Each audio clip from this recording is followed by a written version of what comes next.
pengangguran, beserta isu-isu yang ada selama COVID-19. Sementara itu, Badan Pusat Statistik atau BPS mencatat jumlah pengangguran pada Februari 2021 mencapai 8,75 juta jiwa. Jumlah ini bertambah 1,82 juta orang yang menganggur dibandingkan Februari tahun 2020 lalu. BPS mencatat penduduk usia kerja terus bertambah di tahun 2021 ini. Per Februari mencapai 205,36 juta jiwa, atau lebih tinggi dari Februari 2020 yang mencapai 202,6 juta jiwa. Gara-gara COVID-19 juga membuat jumlah orang yang menganggur di Indonesia kian bertambah. Penduduk usia kerja merupakan semua orang yang berumur 15 tahun ke atas. Penduduk usia kerja mengalami tren yang cenderung meningkat seiring bertambahnya jumlah penduduk di Indonesia.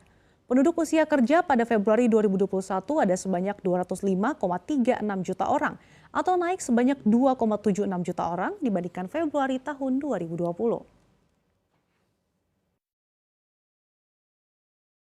Setelah kita mendengarkan sedikit berita tentang pengangguran di Indonesia, saya akan menjelaskan apa itu pengangguran. Pengangguran adalah orang yang tidak bekerja sama sekali atau seseorang yang sedang mencari pekerjaan yang layak. Pengangguran umumnya disebabkan oleh angkatan kerja atau para pencari kerja tidak sebanding dengan kualitas pekerja atau lapangan kerja yang mampu menyerapnya.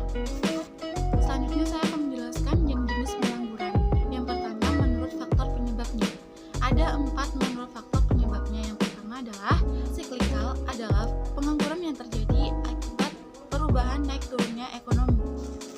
Dan yang kedua adalah pengangguran teknologi yang terjadi akibat perubahan teknologi. Dan yang ketiga adalah pengangguran struktural. Pengangguran struktural adalah perubahan struktural ekonomi dan cara ekonomi dalam jangka panjang. Dan yang terakhir adalah pengangguran friksional. Pengangguran friksional adalah pengangguran yang terjadi sementara waktu. Dan yang kedua adalah menurut ciri-cirinya. Yang pertama, pengangguran terbuka. Pengangguran terbuka adalah tenaga kerja yang benar-benar tidak memiliki pekerjaan. Dan yang kedua adalah pengangguran terselubung. Pengangguran terselubung adalah jumlah dalam suatu kegiatan ekonomi lebih banyak dibandingkan yang sebenarnya diperlukan untuk melaksanakan pekerjaan. Dan yang ketiga adalah pengangguran musiman. Pengangguran musiman adalah terjadi akibat perubahan musim atau gagal musim. Contohnya adalah seperti petani yang gagal panen akibat musim kemarau yang berkepanjangan. Selanjutnya, saya akan menjelaskan dampak-dampak dari pengangguran tersebut. Yang pertama adalah dampak pengangguran dari segi ekonomi. Yang pertama adalah pengangguran dapat menimbulkan turunnya daya beli masyarakat sehingga akan mengakibatkan kelesuan dalam berusaha. Yang kedua, pengangguran akan menghambat investasi karena menurunnya jumlah tabungan masyarakat. Yang ketiga, pengangguran menyebabkan turunnya produk domestik bruto sehingga pendapatan nasional pun akan mengalami penurunan. Dan yang kedua adalah dampak pengangguran dari segi sosial. Yang pertama adalah perasaan minder atau rendah diri. Yang kedua, meningkatnya angka kriminalitas. Yang ketiga, munculnya pengamen, pengemis, dan anak jalanan. Dan yang keempat adalah tingginya jumlah anak-anak yang putus sekolah. Dan yang ketiga adalah dampak pengangguran bagi pembangunan ekonomi nasional. Pengangguran memiliki pengaruh yang besar terhadap pembangunan ekonomi suatu negara. Misalnya, masyarakat tidak dapat memaksimalkan kemakmuran, menyebabkan pendapatan pajak pemerintah berkurang, dan tidak dapat mengalahkan pertumbuhan ekonomi. Pengangguran juga berdampak secara individu dan masyarakat, seperti menyebabkan kehilangan pekerjaan, kehilangan keterampilan, menimbulkan ketidakstabilan politik dan sosial.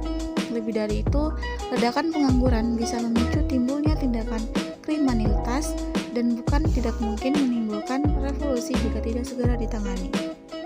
Tiap warga berhak atas pekerjaan dan penghidupan yang layak bagi kemanusiaan sesuai dengan Undang-Undang Dasar 45 Pasal 27 Ayat 2.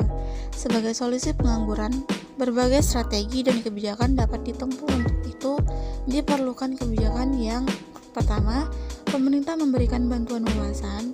Yang kedua, segera melakukan pembenahan. Yang ketiga, segera membangun lembaga sosial yang dapat menjamin kehidupan pengangguran. Yang keempat, segera menyederhanakan perizinan dan peningkatan kemampuan. Yang kelima, mengembangkan sektor pariwisata wisata dan kebudayaan di Indonesia. Yang keenam, dengan memperlambat laju pertumbuhan penduduk. Yang ketujuh, menyeleksi tenaga kerja Indonesia. Dan terakhir adalah mengembangkan potensi kelautan dan pertanian.